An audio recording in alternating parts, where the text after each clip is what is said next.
Welcome to this comprehensive interactive breakdown of Robert Louis Stevenson's psychological thriller, The Strange Case of Dr. Jekyll and Mr. Hyde. Published in 1886, this Gothic novella plunges us into a fog-bound London where respectability masks a terrifying double life. Over the next few minutes, we will dissect key themes like duality, narrative structure, and the potent imagery that makes this text so rewarding for analysis. By the end, you'll have a clear framework for tackling exam questions with confidence. Let's map out the central concept of duality. Stevenson presents a world split in two. The human soul is divided between good and evil, embodied by Jekyll and Hyde. London itself is a divided city, the respectable West End versus the dangerous East End. Even Jekyll's house physically reflects this duality, with a grand front and a hidden, decaying back door where Hyde enters and exits. This visual contrast reinforces the theme that evil lurks beneath polished surfaces. Turning to our core study notes, Stevenson uses an epistolary structure, a narrative told through documents and letters. The story is framed by Utterson, a lawyer who investigates the mystery from the outside, which keeps us guessing. Key revelations are delayed through Lannion's letter and finally Jekyll's own confession. This layered approach gradually peels back the truth, maximizing suspense.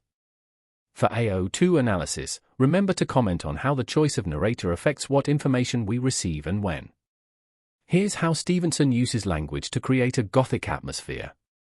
Zoomorphism applies animal traits to Hyde, making him seem subhuman and tapping into Victorian fears of regression, a concept called atavism.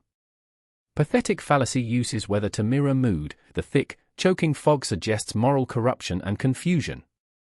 Also, physiognomy, the Victorian pseudoscience that claimed you could judge character by appearance, means Hyde's deformity instantly marks him as evil. Always quote specific words and explain their effect.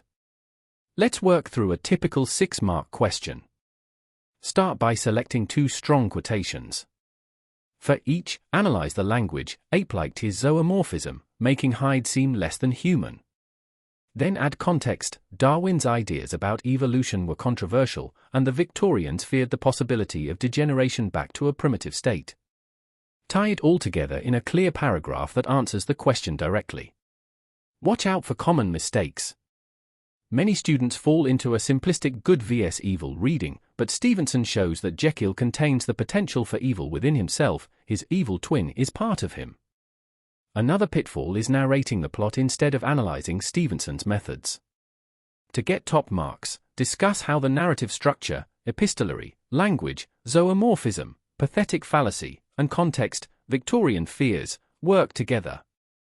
Also, avoid praising or blaming characters, stay analytical. To wrap up, remember that duality is the engine of the novella. Every element of setting, character, and structure mirrors this split. Stevenson's use of an epistolary narrative keeps us guessing, while his Gothic language, zoomorphism, pathetic fallacy, physiognomy, creates a chilling atmosphere. Connect everything to Victorian anxieties about science, evolution, and respectability. Master these key ideas, and you'll be ready to write a sophisticated, top-band response. Good luck with your revision.